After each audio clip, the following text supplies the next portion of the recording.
We're gonna show you kung paano kami nagpe-prepare before ang dilubyo.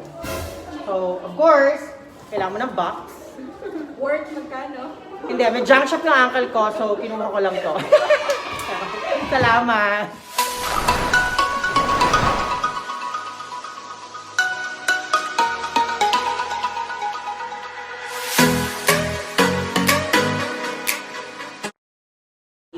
Hi everyone! So it's me again, Reese. So today, Ma'am Rachel, anong meron tayo? Today we will be having our first ever retrieval and distribution for 3 different subjects. Pakilala muna ang mga beautiful ladies na kasama ko ngayon.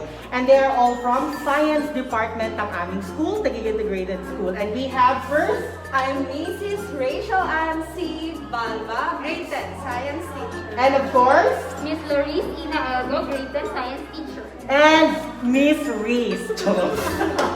And Miss Tina, ano yung mga kailanganin nating things for today? Yan. Today, kailangan natin ng...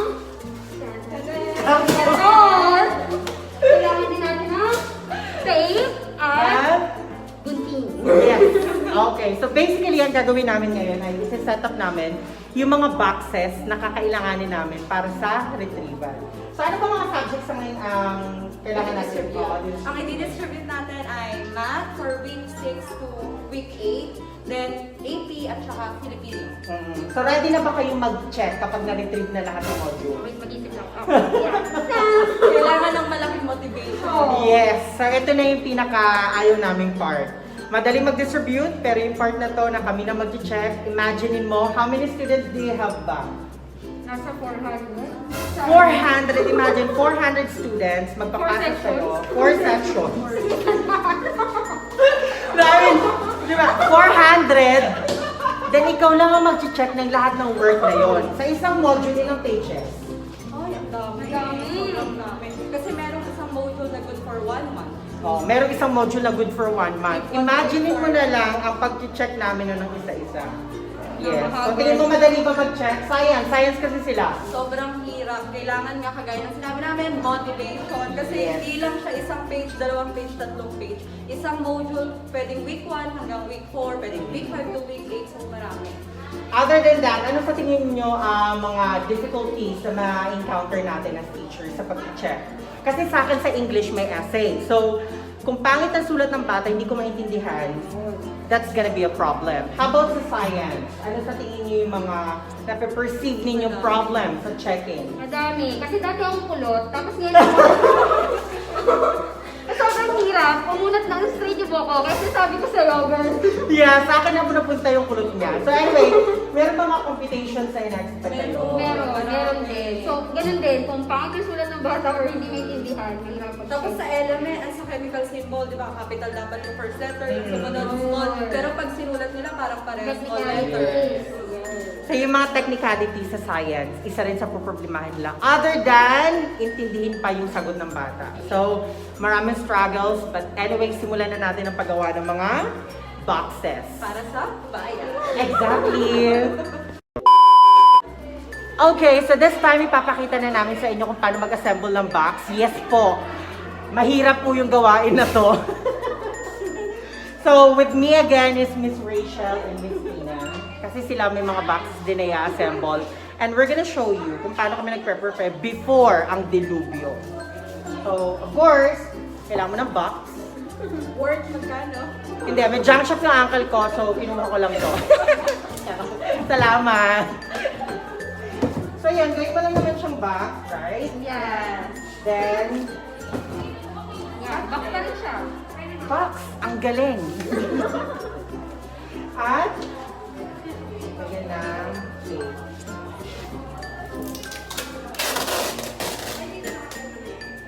Ganito lang ba?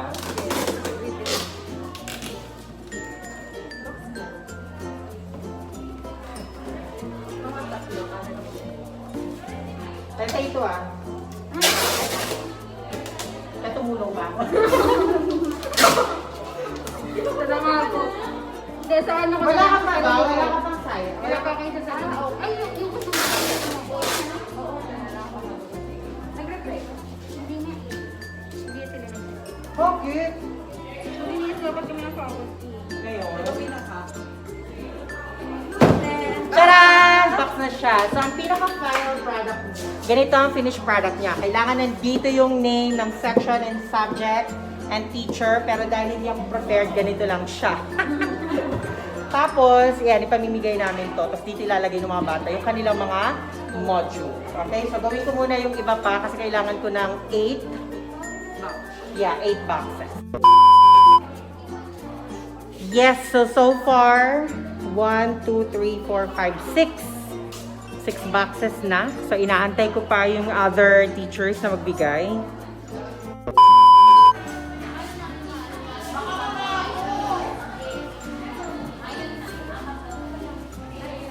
Okay, so this time, kami na yung mag-retrieve ng mga modules and isa-isahin namin ng bawat parent. Okay, ma'am.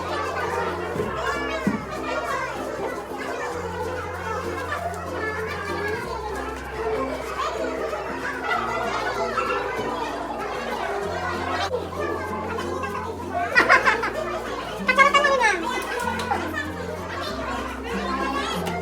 Ma'am, salamat po, ingat po.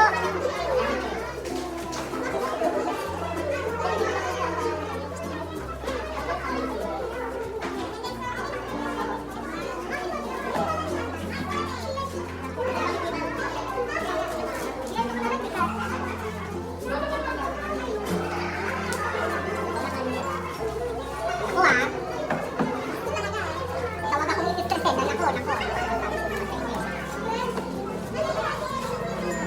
Iyan niyo, ma'am. Yan. May mga subject yan, ma'am. Lalagyan niyo lang po.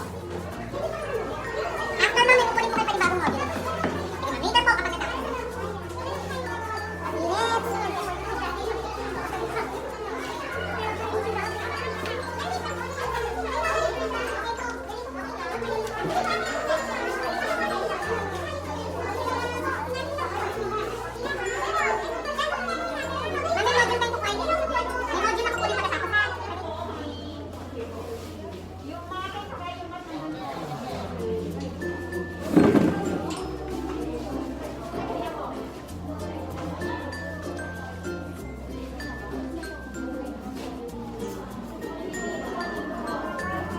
natapos.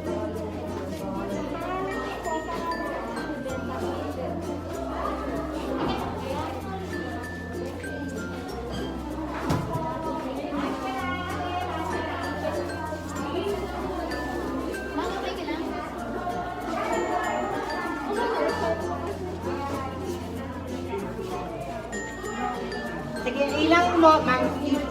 ilang modules po kailangan mo week 9. Ito. Basta kompleto yung mabigay mo. Then, may question sila about yung previews na napamigay na natin. Sabihin mo lang na makapag-coordinate. Kasi nagkaroon ng bahay na nakaraan, hindi namin alam kung saan yung supplies ni Ma'am Kim nilagay. So, for now, handle mo yun naman. So, salamat, Ma'am. Ma'am, kasama na kayo sa GC.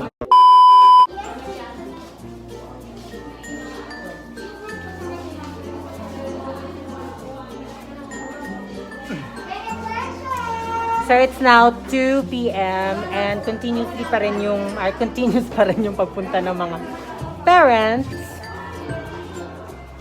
Ma'am, banak po. Dahil hindi niya ako pinansin. Ala siya, tutulungan ko pa naman sana siya kasi hindi niya ako pinansin. Parang kasalanan ko pa nagtanong ako sa kanya. Nag-offer ako ng help sana, no? Hello? Banak? Banak, ma'am? Pa-sort na lang po sa bawat box, ma'am.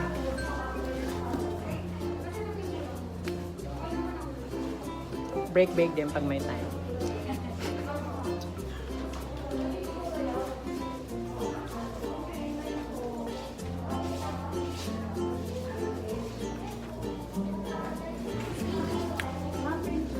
Ma'am, ito po yung panibago, ma'am. Ma'am, kasali na po kayo sa GC natin sa ano. Okay na, ma'am. Announce ko na lang po dun yung other things na kailangan. Thank you po. Ingat po kayo. Ano yun? Anong problema natin? Ha? Yes, ito. Saan galing? Ha? Sagot ulit. Sagot. Okay? Walang katapusang pagsasagot.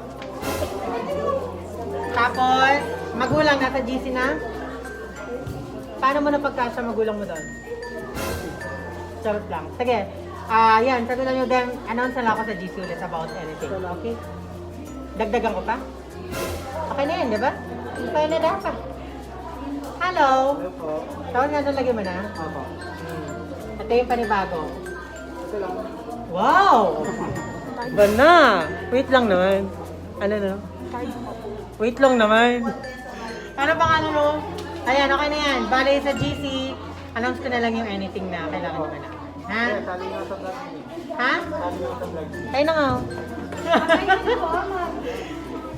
Bana? Na-start na? Ang pangalan? Ito pala yun. Nice to meet you in person, ha? I'll see you again. Bye! Nag-aaral ka? Saan? Mami, ito po yung magayon. Nag-aaral ka ba na mabuti? Sure? Ba't di ka pa na rin nagsasalita? Kala ko naiyak lang sa akin. Charot. Fernando Tanya. Okay na yan. Yung sign na bigay ko na kay mama mo, ha? Bye! Aral mabuti. So we're almost over. Until 3 lang ang ating bigayan today. So hopefully, makarating pa yung mga dapat dumating. Ayan. So, tapos na yung aming retrieval. So, ito yung mga boxes na kailangan namin i-collect and at the same time, tsatsikan namin isa-isa. Ganyang kadami. Hindi nakakatuwa. Tingin ko mapuputo lang kamay ko kapag chinikan ko yan lahat. But anyway, for quality education, sige, gagawin natin yan. So that's all for today. My name is Reese again. Thank you so much for watching. And if you are not subscribed, please subscribe, hit the notification bell, and give this video a big thumbs up. Bye-bye for now!